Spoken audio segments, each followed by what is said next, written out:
ہم نہ کسی کے وکیل ہیں نہ ٹھیکیدار ہیں.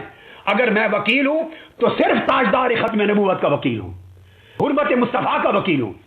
میں وکیل ہوں تو عزت و عظمت مصطفیٰ کا وکیل ہوں. میں وکیل ہوں آقا کے نالین کی عزت کا، حتیٰ کہ میں وکیل ہوں مدینہ کے گلی کوچوں کے کتوں کی عزت کا وکیل ہوں. میں وکیل ہوں عزت مصطفیٰ کا، میں کسی اور شخص زندہ یا مردہ کا وکیل نہیں ہوں. مگر ہمارے لوگ چھوٹتے ہیں، وہ کہتے ہیں ڈالروں کی وجہ سے یہ دے دیا. خدا کا خوف کرے، کوئی شرم کرے، کچھ شرم کرے. کس شخص کے بارے میں کیا کہتے ہیں وہ لوگ؟ بعض لوگ جنہوں نے ساری زندگی مردوں پر پیسے نہیں چھوڑے، جنازوں پر پیسے کھاتے، قرخانیوں پر پیسے کھاتے ہیں، قرآن خوانی پر پیسے کھاتے ہیں.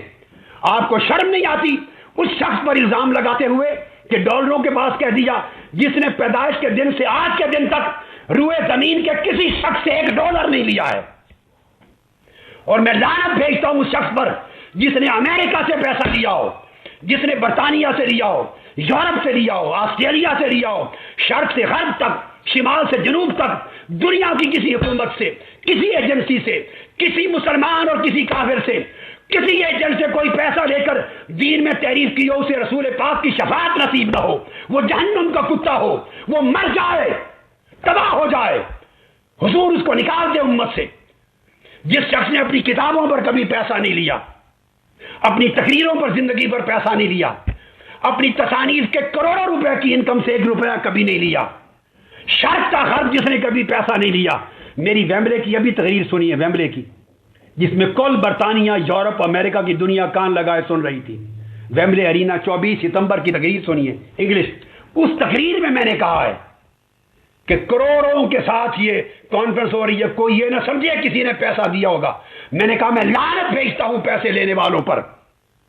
کسی سے نہیں لیتا، میں کسی کا محتاج نہ ہوں. میرے پاس گنبد خضرا کے پیسے بہت ہیں، تاجدار کائنات کا خزانہ بہت ہے، رسول پاک کے نالین کی خیرات بہت ہے.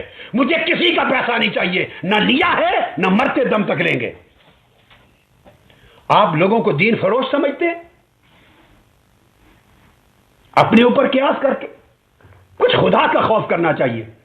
یہ وتیرہ اسی وجہ سے لوگوں نے، اہل علم اور دین پر اعتماد عوام الناس نے ختم کر دیا، اور دین کا راستہ اس ملک میں، نظام مصطفیٰ کا راستہ روکا ہے انہی جیسے لوگوں کی نامعقول حرکات نے. لوگ سمجھتے ہیں کہ یہ نامعقول لوگ ہیں، اتنی لمبی لمبی ان کی زبانیں ہیں، جھوٹ بولتے ہیں، جھوٹے تانے دیتے ہیں، جھوٹے الزام لگاتے ہیں، گالیاں دیتے ہیں، حیا نہیں کرتے، تحقیق نہیں ہے، علم نہیں ہے، عدل نہیں ہے، ان میں نالج نہیں. اس لیے لوگوں نے نظام مصطفیٰ کا راستہ چھوڑ دیا صرف اس قسم کی حرکات کی وجہ سے. ہمیں چاہیے کہ ہم اپنے طور طریقوں میں اصلاح کریں.